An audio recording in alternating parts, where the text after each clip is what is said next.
Bonsoir, bienvenue dans cette nouvelle édition d'Information. Voyons ensemble les titres que nous allons développer. Un nouveau record du monde battu au Fénois, celui du vol le plus haut réalisé en kite.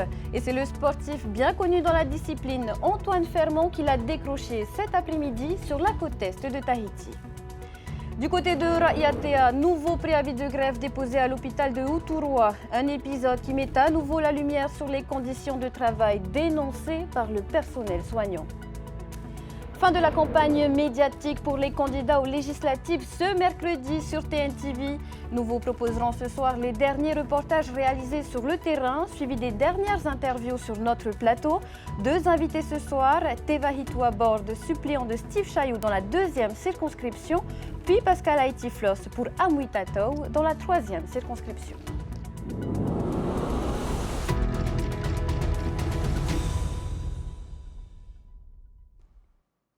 Record du monde de Tau-Up Kite battu cet après-midi entre Aroué et Mahina. Le champion de la discipline, Antoine Fermont, a réalisé le vol le plus haut en atteignant les 356 mètres d'altitude. Un pari risqué pour celui qui visait les 500 mètres. Désiré Teivao et Oriano Tefao nous font revivre cet exploit. Il l'a fait. Antoine Fermont vient de réaliser une performance exceptionnelle. L'athlète détient désormais le record mondial de Tau-Up Kite. Tracté par un bateau, il s'est envolé avec sa planche et son aile à 356 mètres. Il bat de 31 mètres le précédent record. J'ai espéré monter un petit peu plus haut, mais j'avais vraiment trop mal au bras arrivé tout là-haut. En fait, peut-être que j'aurais pu régler mon aile différemment pour essayer de plus forcer dans le harnais et moins dans les bras. Du coup, j'avais pas du tout mal aux abdos, mais vraiment mal au bras, quoi. Ce défi, Antoine le prépare depuis 4 ans. Entre les autorisations administratives et les conditions météo, la fenêtre pour établir ce record s'est finalement ouverte aujourd'hui. Et c'est sur les coups de 15 heures que le rider s'est envolé. Après un peu plus de 12 minutes, il atteint les 356 mètres d'altitude, loin des 500 mètres visés, mais Antoine n'a pas dit son dernier mot. Je suis atterri, j'avais trop envie de retourner direct, tu vois. Comme j'ai le droit qu'à un essai par jour, je me suis dit, oh, on peut refaire un autre, mais j'avais vraiment mal au bras quand même. Mais je pense que prochaine fois, je vais prendre pas une aile plus grande, mais je vais la régler différemment pour qu'elle emprisonne un peu plus le vent. Et en l'air, des fois, je me faisais bien brasser, quoi. Ça partait un peu dans tous les sens, mais j'arrivais bien à garder l'aile au-dessus de ma tête. Si l'huissier de justice a dû être pris en charge après un choc sur le bateau, ça ne l'a pas empêché d'homologuer ce nouveau record en attendant une nouvelle tentative dans les prochaines semaines. La santé en situation de crise à Tahiti comme dans les îles.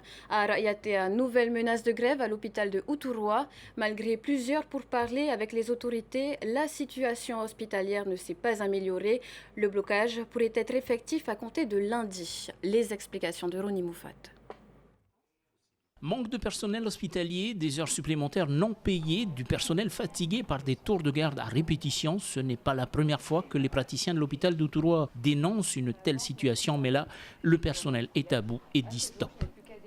Pour plusieurs raisons. La première, effectivement, il y a urgence, en particulier aux urgences, avec un manque de personnel médical, paramédical, ainsi que dans d'autres services de l'hôpital, la radiologie, la pédiatrie, bien sûr la maternité de facto, et aussi la chirurgie et la radiologie, ainsi que le service de rééducation où il n'y a plus de kinésithérapeute.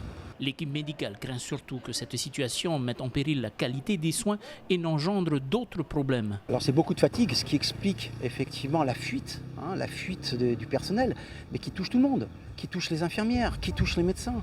Les gens font tellement d'heures supplémentaires qu'ils arrivent à un moment où ils n'en peuvent plus.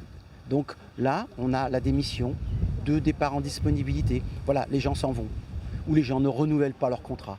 Très bientôt, le service de radiologie sera sans radiologue pendant 4 semaines. Le recrutement de médecins n'est pas non plus à l'ordre du jour. Il manque 9 médecins pour faire tourner le service des urgences, la chirurgie, la radiologie, la pédiatrie. Et il manque 10 à 11 contrats en kinésithérapeute, aide-soignante, infirmière, pour faire tourner les services. Et là, ce sont des lignes budgétaires qui sont créées, sur lesquelles il y a des candidats, sur lesquels les dossiers de recrutement sont faits, mais sur lesquels on n'a pas de nouvelles, alors qu'on arrive à échéance, parce que les gens sont partis et aujourd'hui, il n'y a personne. À bout, les praticiens ont déposé un préavis de grève. Il sera effectif lundi prochain si aucun accord n'est trouvé. Voilà, et contacter la direction de l'hôpital a indiqué qu'il s'exprimerait ultérieurement. Au volet politique, dernière ligne droite pour les candidats aux législatives. On leur donne la parole dans notre page spéciale.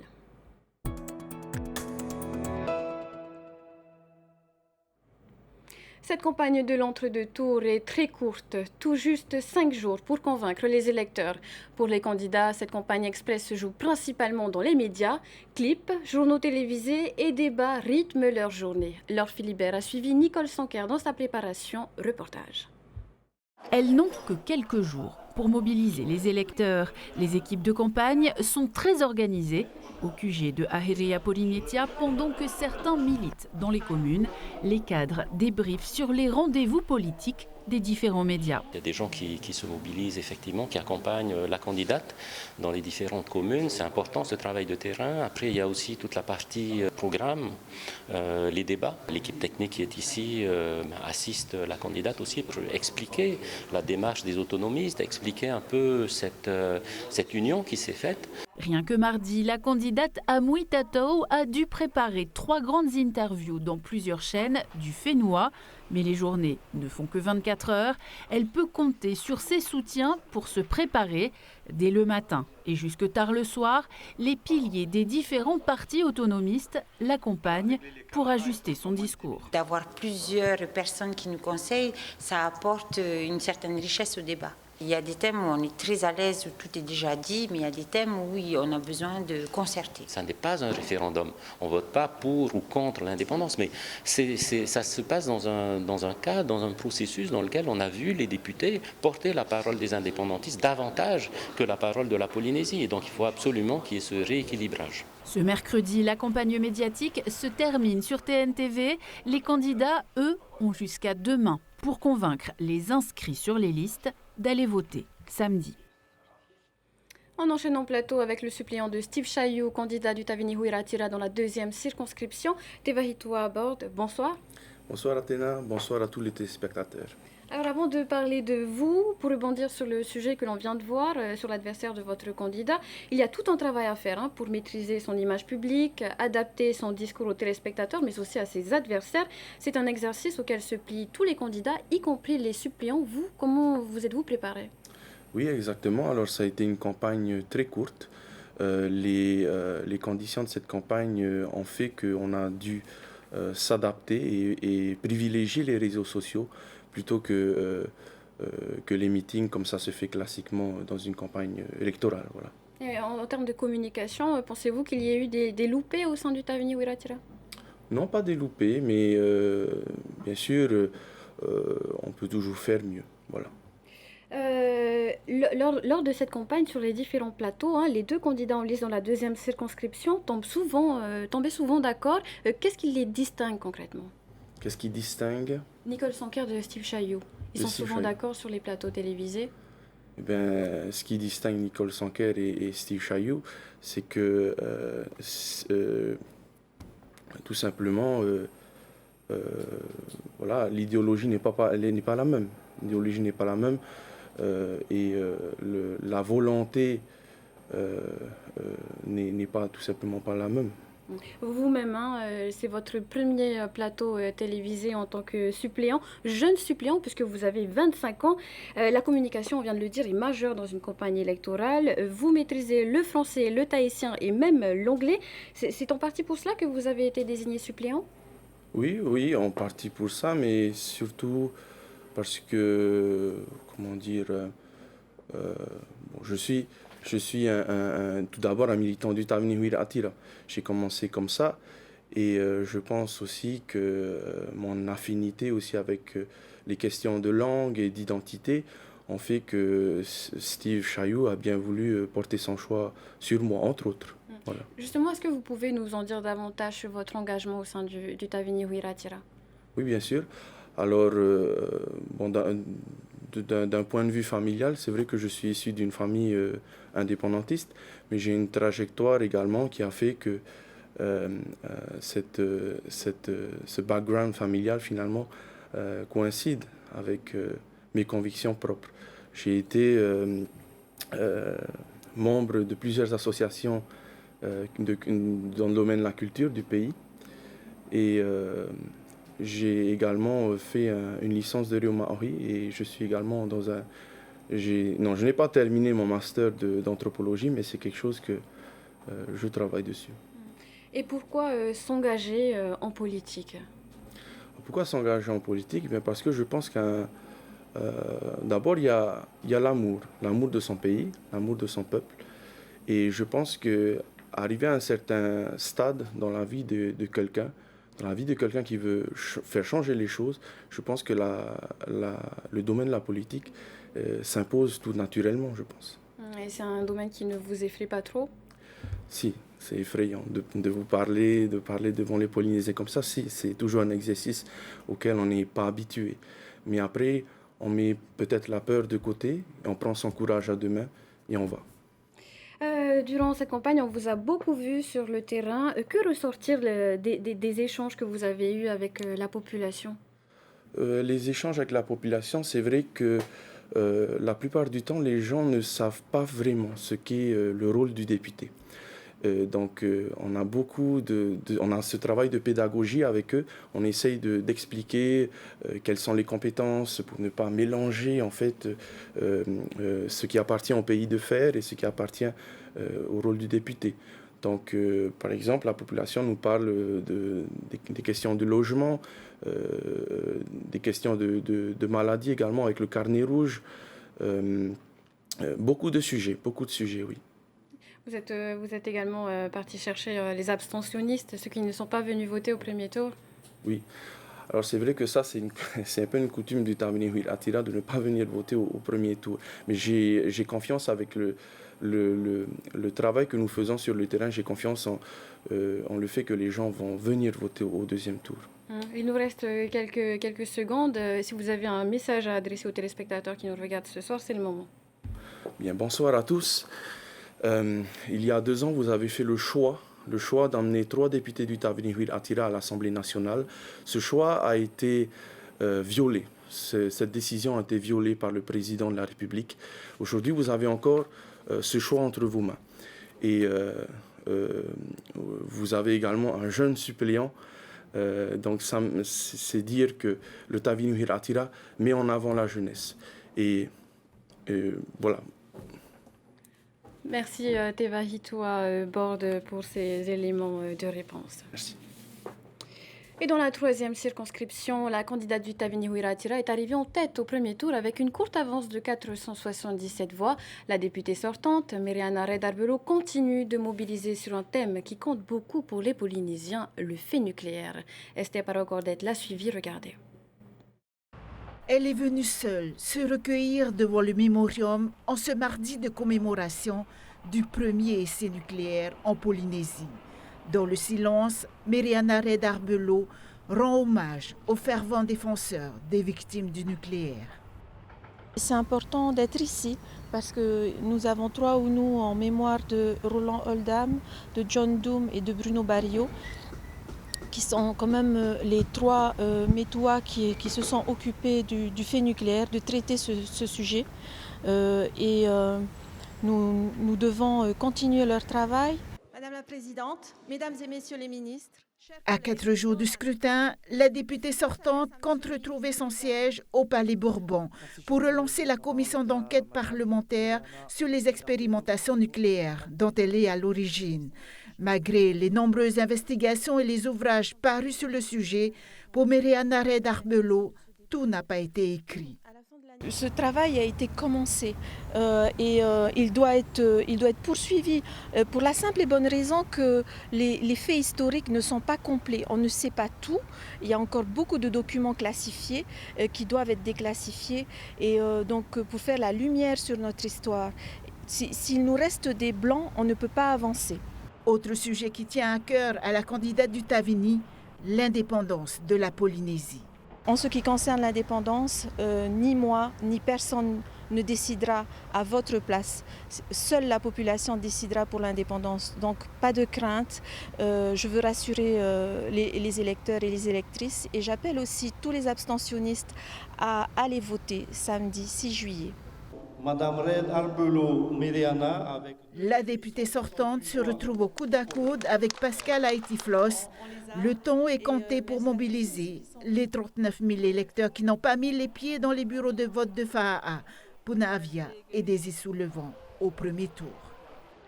Et elle aussi espère convaincre les abstentionnistes de se rendre aux urnes ce samedi. Pascal Haïti-Floss, candidat du Amouy Tato dans la 3e circonscription, est notre deuxième invité. Bonsoir. Bonsoir Athéna. Alors, on vient de voir votre adversaire qui place le nucléaire au cœur de sa campagne. Vous êtes la femme de Gaston Floss qui a durant des années défendu l'intérêt des essais nucléaires en Polynésie. Est-ce qu'on vous le reproche aujourd'hui? C'est peut-être trop facile de me reprocher aujourd'hui. Personne ne pouvait prévoir tout ce qui s'est passé, mais il faut savoir que le Tahuera, à cette époque, bien sûr, a porté et a concrétisé. Mais je voulais revenir sur ce reportage. Lorsque une représentante à l'Assemblée, Mme Hinamwe Ura, hier, fait une déclaration sur sa résolution, moi, je suis surprise, je suis vraiment triste de voir ce qui se passe. Sa résolution a été jetée à la poubelle, mise de côté, alors que c'est de bonne volonté qu'elle voulait en parler, dire qu'elle porte aussi ce sujet qui tient à cœur au Tavini Huiratia. Et on se rend compte que non, pas du tout. Elle le dit elle-même, c'est un fake. Tout ce qui est dans le programme est un fake. C'est ça qui est triste. Ce que disent les autres, on se pose vraiment des questions. On fait tout un cinéma autour, mais au fait, quand c'est vide. Mais vous savez, Madame Athéna, aujourd'hui, nous avons fait les 18 milliards qui aujourd'hui bénéficient à ce gouvernement de Broderson qui passe à 10 milliards. Et nous avons cette cellule au niveau de l'État qui aide à monter les dossiers. En plus de ça, on éduque, on enseigne, on informe au niveau des écoles. Les archives sont ouvertes. Il faut qu'elle arrête de dire n'importe quoi. Qu'elle arrête de dire n'importe quoi. Sauf si on dit tout ce qui a été fait, c'est nul, on jette à la poubelle. Mais qu'elle propose quelque chose de concret. J'aimerais bien voir qu'est-ce que les Polynésiens vont percevoir au niveau de ce qu'elle propose. Les commissions, bien sûr que nous ne sommes pas contre, mais il faut les faire. Mais pourquoi faire? Il faut être précis sur ces projets. En tous les cas, grâce aux réunions d'information organisées par Hina Moueura, que je félicite, parce que c'est un combat aussi pour elle. On sait très bien qu'elle est malade, dû justement à ses problèmes, mais elle le porte, elle se bat, elle fait des propositions. Et sa proposition a été mise à la poubelle. Je suis vraiment triste de ce qui se passe au sein du Tavini Huiratia. Personne ne la soutient dans sa résolution. Alors, je rappelle tout de même que la proposition de résolution a été évincée en commission, indépendante donc, de la volonté de Miriana Red Albelo. Vous pensez c'est son parti. Aujourd'hui, c'est son parti qui la porte. C'est le Tavini Huiratia. Hinamwe Ura fait partie du Tavini Huiratia. C'est un groupe, c'est un parti. C'est pas une personne qui la porte. Et justement, aujourd'hui, vous, c'est l'Union des autonomistes qui vous porte. On a d'ailleurs vu le président Edouard Fritsch, l'ancien président Edouard Fritsch, au Rarumatei, avec Lana Tetouanoui. Il y a une intensification de la campagne. Mouirani Frebo aussi, que l'on a vu au Rarumatei. Il y a une intensification de la campagne électorale là-bas? Oui, bien sûr que je remercie le président Edouard Fritsch qui est parti à la rencontre et reconsolider la plateforme autonomiste. Je remercie bien sûr Lana Tetouanoui, Cyril Tetouanoui qui apportent concrètement leur soutien et tous les maires de Rarumatei. Et je les remercie pour tout le soutien qu'ils m'apportent à cette élection. Et vous pensez que c'est une réconciliation définitive? Oui, bien sûr, c'est une réconciliation. Ça fait partie ce sont des autonomistes. Ils sont dans la famille. Donc après ces élections, l'union perdurera selon vous? Ah ben, évidemment que l'union va perdurer. On se rend compte qu'aujourd'hui que l'unité est importante, la cohésion est importante pour porter un projet précis, c'est-à-dire quoi? Le coût de la vie. Aujourd'hui, lorsqu'on fait du terrain, c'est ce que la population réclame. Je ne peux pas être spectatrice et dire non, je ne veux pas. Ils ont voté pour le Tavini Huiratia. Ces mêmes personnes, ils ont voté, qu'ils soient agriculteurs, qu'ils soient RST, qu'ils soient pêcheurs, ils ont voté. Ce sont des électeurs. Ils ont les mêmes préoccupations. C'est quoi le coût de la vie? Ce n'est pas moi qui l'invente, ce sont ces personnes. Qu'est-ce que je fais? Je ferme les yeux, je dis rien. À la commission, j'ai eu de la chance, à l'Assemblée, il y avait des élus de la Calédonie qui se sont déplacés, qui ont rencontré différents partis politiques au sein de l'Assemblée pour parler du coût de la vie. Ils proposaient qu'on se mette tous ensemble pour aller en France, demander à ce que l'État français porte le fret maritime, que ça soit aidé par l'État français. Je suis contrainte de vous couper, Pascal Haïti. Nous arrivons déjà au terme du temps imparti. Merci d'avoir poussé cette intervention. Et c'était donc les dernières interventions des candidats sur notre antenne avant le second tour. On referme ainsi cette page spéciale.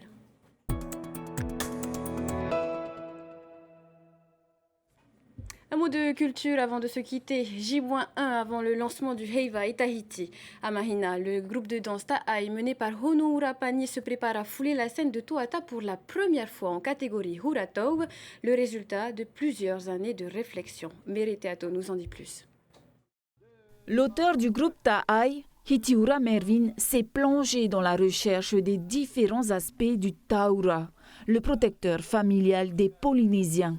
Il s'agit selon lui d'ancestralité, du culte des ancêtres. Le Taura, si on lit les livres et on fait les recherches, tout ça, c'est avant tout des ancêtres finalement qui vont se matérialiser à travers les animaux. D'habitude, ce sont des animaux. On a l'habitude des animaux, mais dans certains écrits, par exemple, les Taura peuvent prendre forme minérale ou végétale également.